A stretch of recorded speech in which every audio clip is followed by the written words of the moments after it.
lagi? Iya, untuk hari ini kita ada materi mengenai demam berdarah, Bu ya. Ya. Nah, langsung aja Bu. Nah, demam berdarah itu apa sebenarnya? Oke.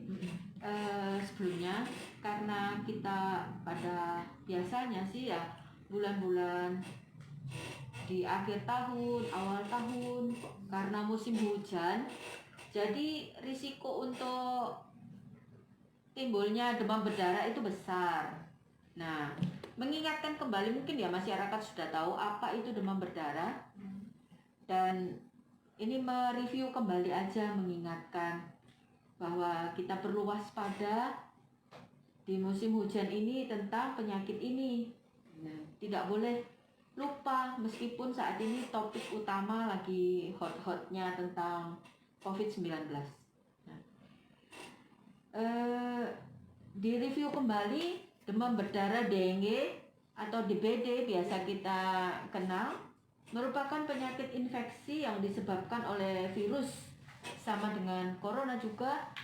Jadi namanya virus dengue yang mengakibatkan demam dan bisa menimbulkan perdarahan. Makanya disebut demam berdarah dengue. Gitu. Virus dengue ditularkan ke manusia melalui gigitan nyamuk. Namanya nyamuk Aedes aegypti sebagai vektornya atau sebagai pembawanya. Jadi nyamuk. Sekali lagi waspada juga nyamuk. Nah, bagaimana sih nyamuk yang bisa menularkan virus ini, virus demam berdarah ini? Satu, nyamuk ini mempunyai bintik-bintik putih pada badan dan kakinya. Kedua, berkembang biak pada air yang jernih dan hanya mampu terbang sejauh 100 sampai 200 meter. Jadi nggak terlalu jauh gitu. Sifat khasnya adalah menggigit waktu siang hari, yaitu pagi sampai sore. Nah, biasanya jam-jam ini adalah jam-jam orang istirahat. Biasanya kalau dia lagi istirahat, dia hinggap di gantungan-gantungan baju yang kita gantung-gantung di kamar gitu. Kemudian yang keempat, ketika menggigit, badan nyamuk itu tidak menungging seperti nyamuk-nyamuk biasa. Kemudian yang kelima, berkembang biak pada air yang bersih seperti bak mandi, tempayan, tempat minum, burung, dan barang-barang bekas yang tergenang air. Nah, kadang-kadang kita lupa nih, tempayan kita nggak ada tutupnya, terus bak mandi yang nggak dikuras-kuras, kemudian tempat minum burung. Nah, itu juga harus diwaspadai.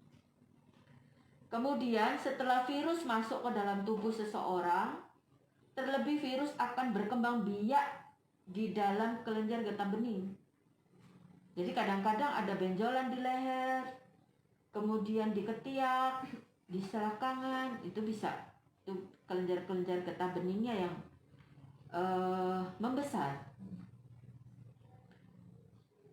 Kemudian gejala, mungkin ada pertanyaan, apa sih gejala yang timbul pada demam berdarah? Gitu ya. Nah, seperti kata-kata yang tadi, DBD, demam. Nah, yang pertama muncul adalah demam. Kapan munculnya? Kira-kira 4-6 hari setelah virus masuk ke dalam tubuh. Gejala DBD, 1. Mendadak panas tinggi selama 2-7 hari. Badan lesu. Suhu badan bisa dari 38 sampai 40. Jadi tinggi sekali ya. Atau bisa lebih sampai 41 gitu ya. Gejala kedua yang tampak adalah kadang-kadang ada bintik-bintik merah di kulit. Bintik-bintiknya itu tidak seperti digigit nyamuk, bukan. Tapi kecil-kecil, lebih kecil. Kalau misalnya ada bolpen warna merah, nah coba dites di kulit gitu, ditempel di kulit. Nah, seperti itu bintik-bintiknya. Bukan seperti lebar seperti yang di gigit nyamuk. Nah, untuk membedakan ini gigitan nyamuk atau memang perdarahan bawah kulit yang bintik-bintik itu, jika kulit diregangkan, bintik-bintik merahnya tidak hilang. Tapi kalau misalnya gigitan nyamuk itu ditekan aja merahnya, ditarik sedikit gitu, kalau warna merahnya pudar, berarti itu gigitan nyamuk. Itu bukan bintik-bintik karena perdarahan. Kemudian yang ketiga, yang sering juga kadang-kadang anak-anak ini mimisan, berdarah hidungnya. Nah, demam dengan mimisan, waspadai DBD. Tapi kadang-kadang orang-orang, tapi anak saya sering seperti itu gitu. Nah, lihat cuacanya juga. Kalau musim hujan seperti ini, hujan, gak hujan, hujan, gak hujan, nyamuk Aedes aegypti sering berkembang biak di situ. Keempat, kemungkinan bisa ada muntah darah, bahkan berak darah atau berak hitam. Nah, kadang-kadang berak hitam darah itu kita bingung.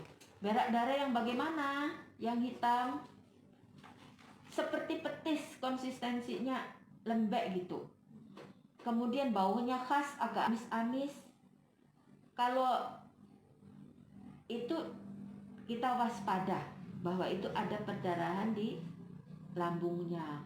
Tapi kalau misalnya sudah berhari-hari nggak beol gitu ya, terus beol warnanya hitam, itu bukan perdarahan karena memang tertahan kotorannya. Apalagi kalau kotorannya keras, jadi bukan perdarahan. Kemudian ada namanya tes tourniquet yang hasilnya positif. Misalnya tes yang di lengan dipompa dengan manset untuk mengukur tekanan itu, terus ditahan sekitar 10-15 menit. Nanti akan muncul di lipat tangan itu, di lipat siku itu muncul bintik-bintik. Nah, itu dikatakan tesnya positif. Kemudian yang keenam, adanya perdarahan di bawah kulit, yaitu petechiae tadi yang bintik-bintik merah tadi, atau ekimosis atau purpura. Kalau demam kemudian anaknya kok memar-memar, nah itu juga perlu diwaspadai, ada perdarahan di bawah kulit namanya. Ketujuh, gejala DBD, kadang-kadang nyeri ulu hati seperti orang sakit mah, bisa terjadi karena perdarahan lambung. Perdarahan lambung manifestasinya nanti beolnya seperti tadi, darah hitam karena darahnya sudah tercampur dengan asam lambung.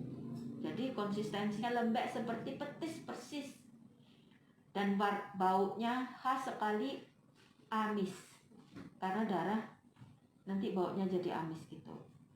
Kedelapan, bila sudah parah, pasiennya akan gelisah, ujung tangan kakinya dingin, berkeringat. Kemudian ada perdarahan di selaput lendir dan mukosa. Kemudian kadang-kadang gusi berdarah juga bisa. Ya, alat cernanya atau perdarahan tadi bisa muntah darah segar, berak hitam, bahkan berak darah segar.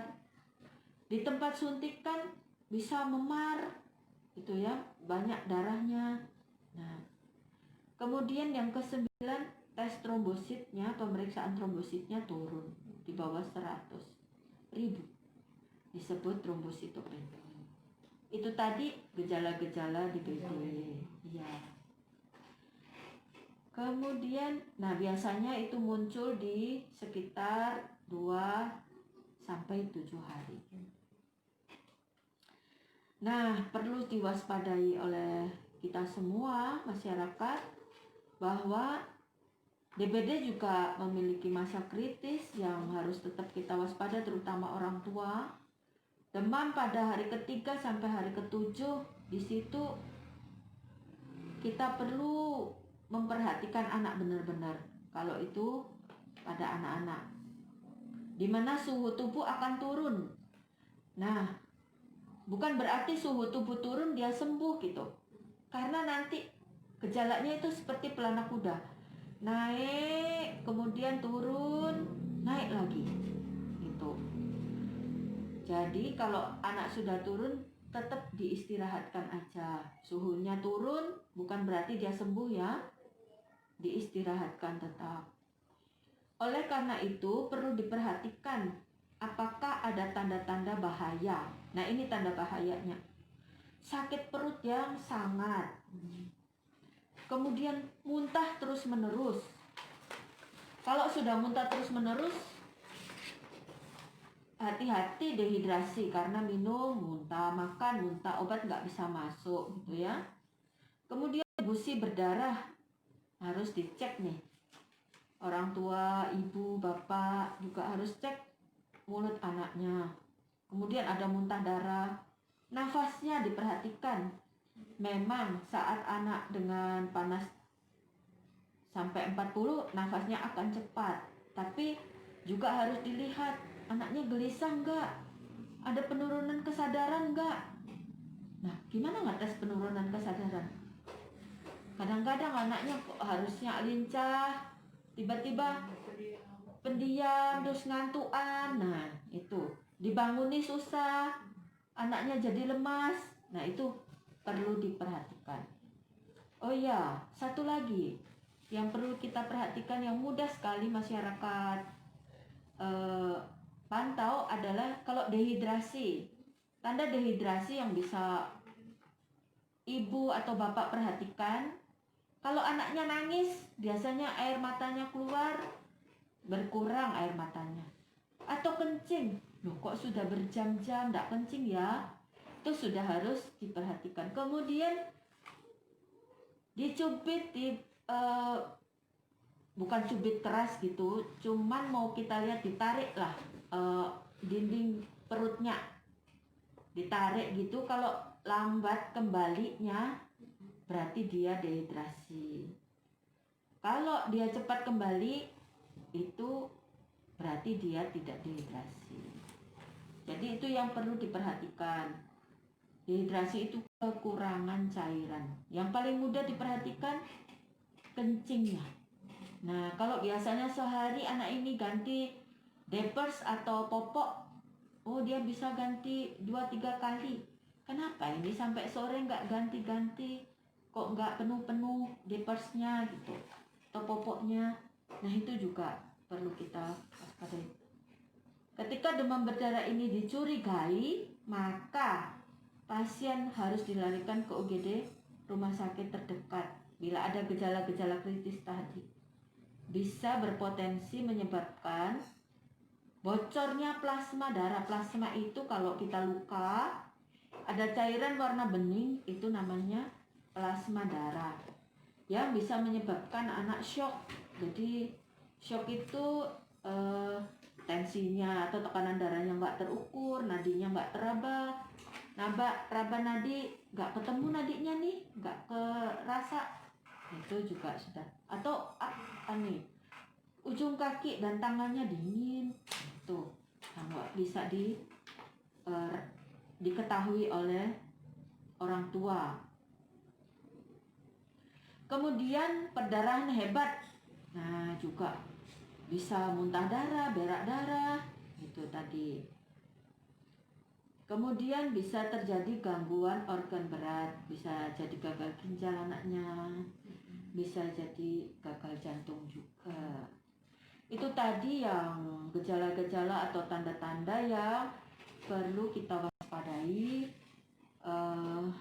bila ada di anggota keluarga kita yang demam di musim-musim yang seperti ini, hujan gak hujan, hujan gak hujan. Nah, itu yang perlu diwaspadai. Iya, terima kasih Ibu sudah menjelaskan mengenai penjabaran mengenai demam berdarah, gejala dan lain sebagainya. Kita break dulu Bu. Oke. Disusul dengan pertanyaan nanti. Oke. Ya. Buat Anda jangan kemana-mana, tetap di 91. Ini misalkan ada orang demam. Nah, apakah terkena DBD dan kapan harus diperiksa ke dokter? Oke. Pertanyaannya bagus sekali. Kurang nyari. Sebaiknya memang tidak buru-buru ke dokter jika demam belum sampai 3 hari. Karena terlalu dini, ya. Kemudian karena biasanya hasil pemeriksaan darah belum memberikan gambaran yang khas pada DBD. Kalau misalnya kurang dari 3 hari, bila ketemunya cuma demam aja. Tetapi kalau misalnya sudah ketemu demam, muntah yang berlebihan, nggak berhenti-berhenti, ya cepat-cepat memang, takutnya kalau dehidrasi. Tetapi bila Anda terganggu dengan gejala yang Anda alami, nggak apa-apa, silakan hubungi dokter. Kemudian jika demam telah berlangsung selama 3 hari, apapun penyebabnya, sebaiknya langsung periksa ke dokter. Apalagi di lingkungan Anda ditemukan kasus DBD. Jadi kalau misalnya sudah 3 hari minum obat penurun demam, tapi tetap aja demam, sebaiknya ke dokter atau ke rumah sakit atau ke puskesmas yang terdekat.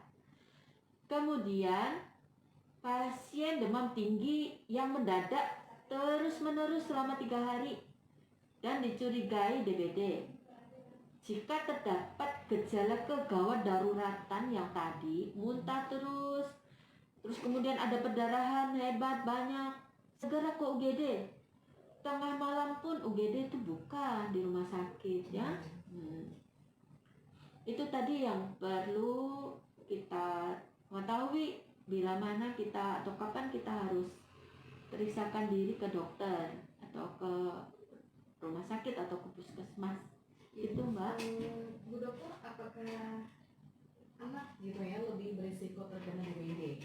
Ya, teorinya dulu memang jarang sekali DBD itu menyerang orang dewasa. Anak ya Bu? Iya, terutama anak. Kenapa? Karena seperti tadi, nyamuknya itu kan aktifnya di siang hari. Nah, kalau orang dewasa kan siang hari nggak ada yang tidur siang atau tidur pagi gitu kan, semua beraktivitas. Tapi anak-anak ada yang tidur siang gitu. Jadi biasanya berisiko pada anak-anak. Tetapi sekarang pun kasus demam berdarah dewasa juga banyak gitu. Memang paling berisiko sih ya pada anak-anak. Pada anak ya. Nah, jika anak ini misalkan sudah terkena DBD ya, apakah bisa terulang kembali penyakit seperti ini lebih dari 1 kali? Bisa.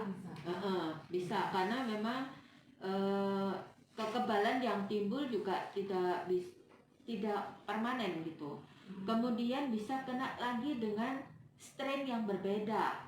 Tuh, iya, karena strainnya DBD ini ada beberapa, jadi ada gen 1, gen 2, gen 3, gen 4 gitu. Kalau kemarin kena yang 1, nah mungkin kita bisa kena lagi di gen yang kedua atau gen yang ketiga gitu.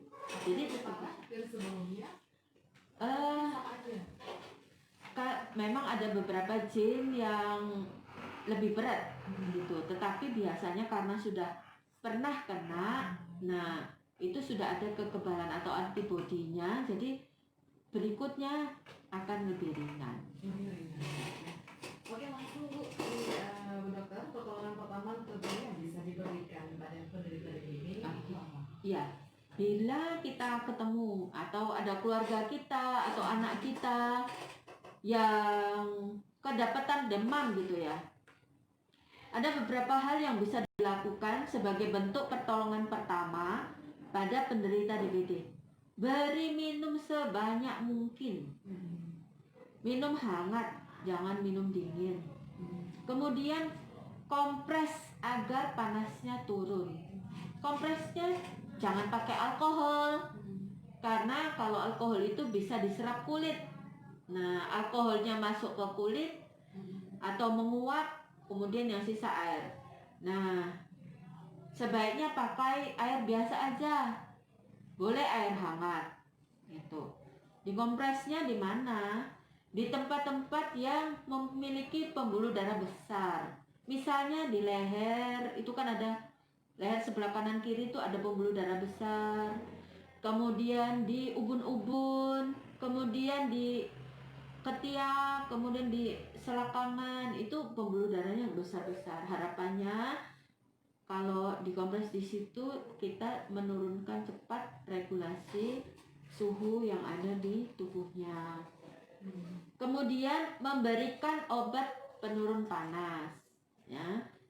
Kemudian jika dalam waktu 3 hari demam tidak turun dan semakin naik, segera bawa ke rumah sakit atau puskesmas. Jadi bila punya anak kecil, sebaiknya di rumah disediakan satu alat pengukur suhu. Itu enggak mahal juga. Kemudian yang kedua, sedia obat penurun demam. Terus apalagi yang bisa diberikan sebagai pertolongan pertama? Jika tidak bisa minum dan muntah terus, ini juga segera dibawa ke rumah sakit gitu, atau puskesmas. Kalau jauh dari rumah sakit, cari puskesmas terdekat, segera dibawa supaya dinilai ada enggak dehidrasinya atau kekurangan cairannya gitu. Itu yang hal-hal yang bisa kita kerjakan di rumah sebagai pertolongan pertama. Beri minum apa aja. Apa aja? Kuah sayur kah? Jus buah kah? Itu boleh ya. Ada lagi? Ini mungkin ya Bu, bagi pasien yang terkena DBD, ini kan kalau misalkan lihat dari, oh ini parah, dirawat di rumah sakit, bisa juga di rumah. Nah nanti kita bakal tanyakan ke Ibu, ini apa saja mungkin yang dilakukan pasien DBD itu yang wajib, maksudnya wajib diperhatikan gitu kan jika pasien DBD ini dirawat di rumah gitu kan. Nah, kalau tidak semua memang pasien-pasien demam berdarah itu harus dirawat di rumah sakit. Iya benar. Nah itu tidak harus. Yang diperhatikan apa gitu? Nah, yang diperhatikan itu pertama muntah enggak? Muntah terus. Kalau muntah terus menerus kan obat yang diminum nggak bisa masuk.